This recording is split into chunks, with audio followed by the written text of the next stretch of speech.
Bonjour à tous, nous sommes le lendemain de Yom Kippour et avec un peu de retard malheureusement, je voudrais partager avec vous un shiur du Rav Forman qui tourne autour des 13 attributs de miséricorde, Shlosh Midot, qui est un thème qui revient énormément dans la liturgie des Yamim Noraïm, particulièrement à Kippour, on répète de nombreuses fois cette formule, ces versets euh, qui font appel à la miséricorde divine. Rav Froman se pose la question de savoir pourquoi les Chachamim ont décidé d'introduire ce verset et leur donner une place relativement centrale dans la liturgie des Yamim Noraim. Donc, en, en, premier, en première étape, il replace dans la Torah, le moment où ces attributs apparaissent, et quand ils apparaissent, c'est juste après la faute du veau d'or. Oui, le peuple a fauté, a chuté de manière, je dirais, vertigineuse, du Matan Torah jusqu'à l'idolâtrie du veau d'or. Moshe Rabbeinu doit revenir, remonter sur le mont Sinaï et demander pardon à Dieu pour le peuple. Et une fois qu'il est euh, là-haut, il demande à Kadosh Baruch Hu, Harenina et Kevodecha, montre-moi ta gloire. Et Kadosh Baruch Hu lui répond, Lo irani adam bachai, on peut pas, un homme vivant ne peut pas me voir. De même manière qu'on peut, enfin, on peut pas voir le soleil, on peut pas voir la lumière du soleil directement plus que quelques secondes. Alors, à Kalvachomer, s'il s'agit de la divinité. Mais il lui dit, je vais te laisser voir quelque chose. Et on le met, il le met dans une certaine partie du rocher. Et à ce moment-là, il y a ces fameux versets qui viennent. Va ya'avor Hashem al panav vayikra, ויאמר, אדוני, אדוני, אל רחום וחנון, אל אפיים ורב חסד, באמת נוצא חסד, להפים, נושא עוון ופשע וחטא ונקה, c'est ce qu'on appelle les 13 attributs de miséricorde que je ne traduis pas maintenant. Donc, ces attributs, oui, si on a fauté, qu'on fait appel à la miséricorde de d'Akadosh Baruch Hu, ça paraît peut-être normal qu'on fasse appel à eux dans la liturgie. Maintenant, quelle est la source? La source, c'est dans le traité de Rosh Hashanah, à la page 17b, si je ne m'abuse, où les Chachamim écrivent de la manière suivante. Kol zman chez Israël chotim, chaque fois qu'Israël fautera, il y a sous les fanai que seder azé. Ils feront devant moi ce seder, donc la récitation de ces versets. Vani mochel lahem, et moi je leur pardonnerai. Donc, ce que la Gemara a l'air de dire, c'est que quel que soit le nombre de fautes, leur gravité, que nous, en tant qu'individus, en tant que groupe, en tant qu'amis Israël, nous puissions commettre, eh bien, il n'y a pas de problème, on a une solution, il suffit de dire ces Shlosh Esrei Midot, de les répéter, une sorte de formule magique qui nous laverait, entre guillemets, de tous nos péchés, de toutes nos fautes. Et ça, quand même, Rav Forman trouve que c'est un peu problématique. C'est pas tellement dans l'esprit du judaïsme, particulièrement vis-à-vis du pardon, d'avoir un, comment dirais-je, euh, comme un truc sans effort. Oui, il suffit de réciter quelque chose et par le simple fait de réciter ces Shlosh Esrei Midot, ces 13 attributs, alors on va être pardonné. Ça lui pose problème. Et il propose qu'on examine euh, plus profondément ce que les Chachamim disent et ces 13 attributs. La première remarque qu'il fait, c'est qu'il y a un mot dans la formulation des Chachamim, dans la Gemara qui est bizarre, et qui est le suivant, puisqu'ils écrivent Yasu lefanak sederazé, c'est-à-dire qu'ils fassent devant moi ce seder. Si les sages avaient en tête que nous le disions, que nous répétions, que nous récitions ces versets, ils auraient dû dire Yomru lefanaï, qu'ils disent devant moi. Mais ce n'est pas ça qu'ils disent, ils disent Yasu lefanaï. Donc, ça, c'est déjà un premier, comment dirais-je, allusion que c'est peut-être pas aussi simple. La deuxième chose qui le surprend, c'est que comment commencent ces 13 attributs divins? Par la répétition 2 fois du nom de Hachem, Hachem, Hachem. A priori, Hachem, c'est le nom de Dieu, oui. C'est pas un attribut de miséricorde, comme ce qui va suivre, El Rachum, Chanoun, etc., etc., oui.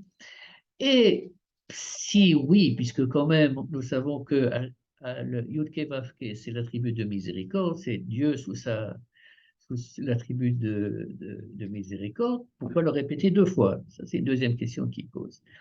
Et la troisième question qu'il pose, c'est que quand on fait la liste, on va revoir les 13 attributs ensemble, quand on les regarde, on les analyse, il y en a un qui a l'air de ne pas faire partie du groupe. Oui, c'est comme si vous aviez plein de moutons devant vous, blancs, et puis il y en a un qui est gris, qui est noir, et on se demande, mais qu'est-ce qui fait ce mouton noir dans ce groupe de moutons blancs? Donc, essayons d'abord d'identifier quel est cet attribut qui a l'air de ne pas être à sa place. Alors, Hachem, Hachem, on a parlé. Ensuite, on a dit El Rahum, ça veut dire un Dieu compatissant.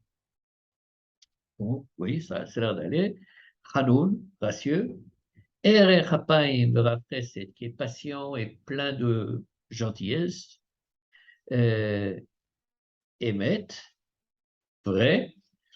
Nosé Chesed la fille qui retarde, non, qui poursuit sa générosité à des milliers de générations. Nosé Avon Fecha, qui porte les fautes, les péchés, Vechata, les différents types de péchés, Venake, et qui nous nettoie en quelque sorte de nos péchés, de nos fautes.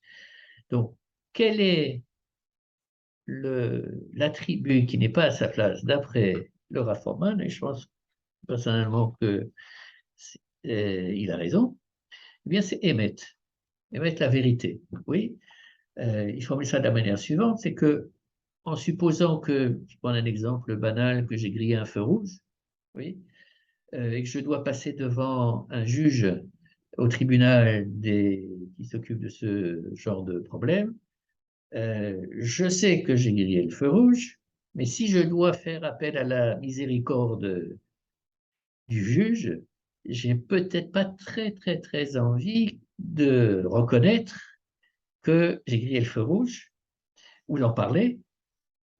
Et j'aurais peut-être, et nous à Kippour, ou pendant la Yamim Noraïm, peut-être on aurait envie de mettre tout, comment dirais-je, ce qui est négatif dans notre comportement de l'année sous un tapis et on passe l'aspirateur sur le tapis et pas en dessous du tapis, comme ça on ne voit pas.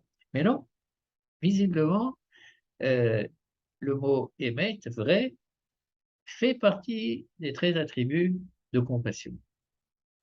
Et ce que le Rav Forman propose, c'est qu'en fait, non seulement ça en fait partie, mais euh, de manière contre-intuitive, c'en est la base. C'est ça qui va permettre, en fait, que la compassion divine et sa miséricorde puissent totalement jouer. Roman nous amène à nous interroger sur cette notion de vérité, plus exactement sur le processus de demande de pardon. N'est-ce pas? Pour que nous soyons capables de demander pardon à une personne que nous avons blessée ou à Kadosh Baruch Hu, il y a un certain nombre de conditions nécessaires pour ça. Premièrement, il faut qu'on soit conscient qu'on a fait une erreur, oui.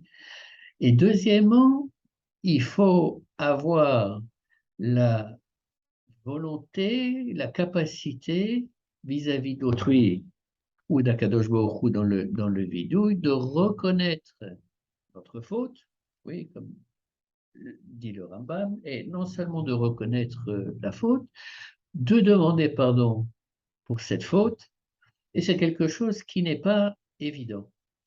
Dans nos relations, je pense que ça s'applique de manière évidente dans le cadre des relations humaines.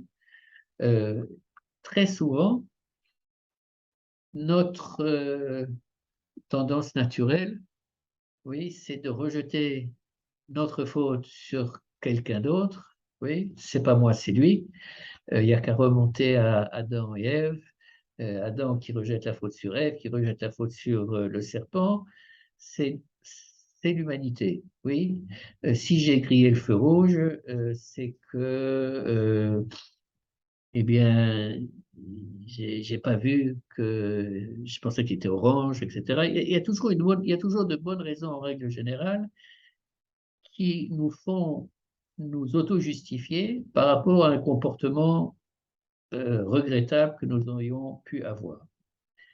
Et le fait de ne pas aller dans cette direction et se dire non, en fait, j'ai blessé un tel dans telle et telle circonstance et j'en suis pleinement responsable et je dois lui demander pardon, c'est un processus qui est loin d'être évident. Je dirais que plus la faute est grave, moins c'est évident. Et parfois, même au sein d'une même famille, que ce soit la proche famille ou la famille un peu plus lointaine, on a beaucoup de difficultés à s'excuser, à demander pardon, et il peut y avoir plein de raisons pour ça. Euh, on, pourrait, on pourrait penser, et c'est ce que propose le Rav Forman, une des explications à ces difficultés pourrait être que on craigne que le fait de reconnaître nos manquements puisse entraîner une dégradation, une rupture même dans la relation avec la personne euh, à qui nous avons porté tort. Si nous parlons de famille qui nous aime plus, oui, ce que j'ai fait, c'est trop grave, on peut plus m'aimer après. Donc, il y a une partie qui peut vraiment être difficile dans l'acte de demander pardon. Et c'est pour ça que, en revenant maintenant au Shlosh Esrei, le Rav Forman propose l'approche suivante, basée sur nos sages, bien entendu. Comment est-ce que ça commence? Adonai, Adonai, Hachem, Hachem. Pourquoi cette répétition? Eh bien, certains de nos sages disent la chose suivante, je suis Hachem, ton créateur, avant que tu aies fauté, et je suis Hachem après que tu aies fauté. En d'autres termes, prenons, prenons-nous comme des petits créateurs, nous avons des enfants, oui, ces enfants font des bêtises, parfois c'est plus que des bêtises, quand ils, n'est-ce pas, ils grandissent, ça peut être vraiment de grosses bêtises, mais est-ce qu'on va les aimer moins parce que ils se sont mal comportés? Je pense que pour quelqu'un de normalement constitué, si j'ose dire, l'amour maternel, l'amour paternel va être inconditionnel. Tout simplement, on aime nos enfants, point. Alors c'est clair qu'on préférerait qu'ils se comportent bien, mais s'ils se comportent mal, on ne va pas les aimer moins. Donc c'est ça que en quelque sorte, ces 13 attributs veulent nous communiquer, tout au moins déjà au début, c'est-à-dire que Hachem est notre créateur, c'est Avino, oui, et en tant que notre créateur, son amour est inconditionnel, quel que soit ce qu'on ait pu faire, ce qui peut être assez grave, ça ne va rien changer au fait qu'il va continuer de nous aimer. Et ça, c'est une sorte de clé, c'est censé, et c'est développé. El Rahum Bechanoun, El Chapaim Chesed, etc. Tous ces attributs de miséricorde qui viennent après, ça développe cette idée-là, ça vient insister sur le caractère miséricordieux de Dieu par définition, si je puis dire, définition de son être. Le premier, enfin l'attribut El Rachoum, Rachoum, comme vous le savez tous, la racine, Resh Mem, Rechem, c'est la racine de l'utérus, oui, et donc le fœtus, quand il commence à se développer dans l'utérus, est-ce qu'il a des mérites? Oui, aucun. Oui, il est là. Et l'utérus va lui donner tout l'environnement qui va lui permettre de se développer jusqu'à devenir un bébé qui va pouvoir naître, et ça de manière totalement gratuite, sans aucun, entre guillemets, jugement de savoir si ce fœtus mérite d'être là où il est ou non. Donc, à partir du moment où nous sommes convaincus qu'en face de nous, bien que ce soit Yom Hadin, nous avons un Dieu qui nous aime de manière inconditionnelle, c'est, même si nous fautons, ça devient quand même plus facile pour nous de demander pardon et de ne pas se sentir dévalorisé par toutes les conduites regrettables que nous ayons pu avoir, et de pouvoir demander pardon sincèrement, que ce soit autrui ou que ce soit vis-à-vis d'Akadosh Baruch Hu. Et le Rav Froman dit la chose suivante, c'est que si on prend encore la relation parent-enfant, quand un enfant fait une bêtise, il peut réagir de plein de manières différentes. C'est pas ma faute, c'est ma sœur qui m'a poussé, c'est pour ça que j'ai cassé le vase. Euh, il peut essayer de mettre sous le tapis les morceaux de verre du vase, oui, ou bien il peut dire à son père ou à sa mère, écoute, maman, papa, je suis désolé, j'ai fait une bêtise, j'ai pas fait attention, j'ai tapé dans le ballon a cassé le vase, je voulais pas, mais je suis désolé. Je ne le referai plus. Euh, et ça, dit le Rav Froman, il n'y a pas de plus grand nachat pour un parent d'avoir un enfant qui est capable d'assumer ses responsabilités, de les reconnaître, de demander pardon. Et voilà, je finis ainsi le petit shiur sur les Shosh Esrei Midot, sur les 13 attributs de miséricorde du Rav Froman. Bartov.